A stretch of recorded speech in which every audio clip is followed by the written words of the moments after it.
UPSC हमसे पूछता है 2024 में कि पेंशन फंड, इंश्योरेंस कंपनी और ये रिटेल इन्वेस्टर गवर्नमेंट सिक्योरिटीज और प्राइवेट बॉन्ड में इन्वेस्ट कर सकते हैं। हाँ भाई, कर सकते हैं। पीवाईक्यू है पूरा का पूरा, जिस व्यक्ति ने पीवाईक्यू कर लिया हो उसके बारे में हो जाएंगे। यूपीएससी 2021 में बोल रहा है रिटेल इन्वेस्टर के लिए। जो तैयार लोग बोलते हैं पेपर मुश्किल आ रहा है, अबे भाई सिंपल तैयारी कर लो, पेपर रुकेगा नहीं। फिर इन्फ्लेशन के बारे में बोला कि अगर इन्फ्लेशन ज़्यादा है तो आरबीआई सेल कर देगा। आरबीआई सेल नहीं करेगा भाई, आरबीआई आरबीआई बाय कर लेगा।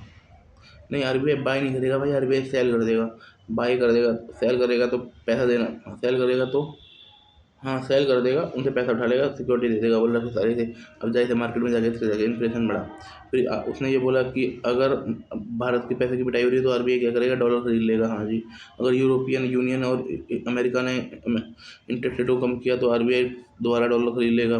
फिर एक इसने हमसे पूछा कि आरबीआई के काम के ऊपर कि आरबीआई केवल भारत सरकार की खाता देखता है, भारत सरकार की तरफ से सिक्योरिटी इशू करता है, स्टेट गवर्नमेंट की तरफ से नहीं करता। नहीं भाई, सबकी तरफ से करता है। इसने बोला कि ट्रेजरी बिल केवल केंद्र सरकार कर सकते हैं। हाँ भाई, केंद्र सरकार कर सकते हैं। और ये केवल और ये फेस वैल्यू पे होता है, face value on discount rate, ठीक है। जीरो जीरो कूपन कोड है, इसमें एक भी रुपये आपको ब्याज नहीं मिलता। फिर इंश्योरेंस कंपनी कर सकती हैं, वो तो सबको पता है, इन्हें आईआरडीए कर रही है। पेंशन फंड कर सकती है, एफडीआरडी। रिटेल इन्वेस्टर भी कर सकते हैं, both government and corporate securities.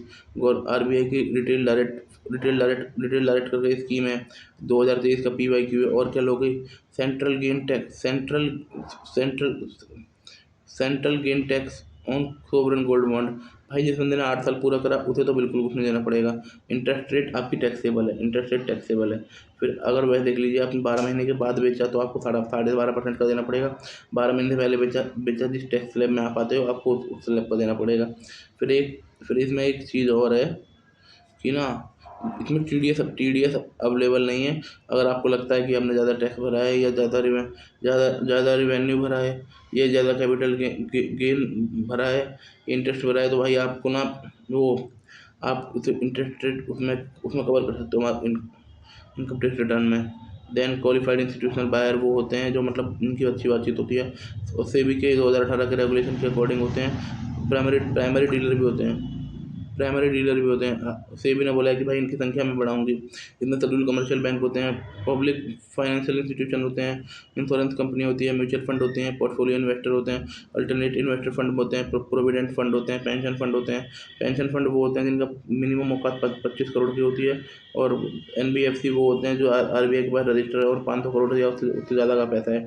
अब इनका फ़ायदा ये है कि उन्हें आईपीओ में, डेट प्लेसमेंट में और सिमिलर मैकेनिज्म में आगे थोड़ा इन्हें प्रेफरेंस मिलती है, क्योंकि इनके पास फाइनेंशियल नॉलेज होती है और पैसा होता है इनके पास।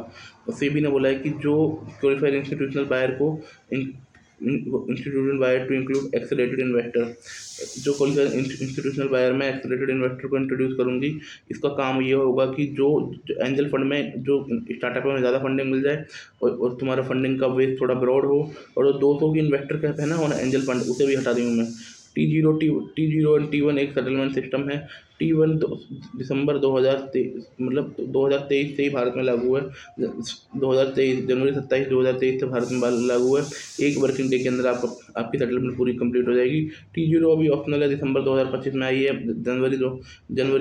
जनवरी मई तक इसे पूरा पूरा कंप्लीट करने का काम है।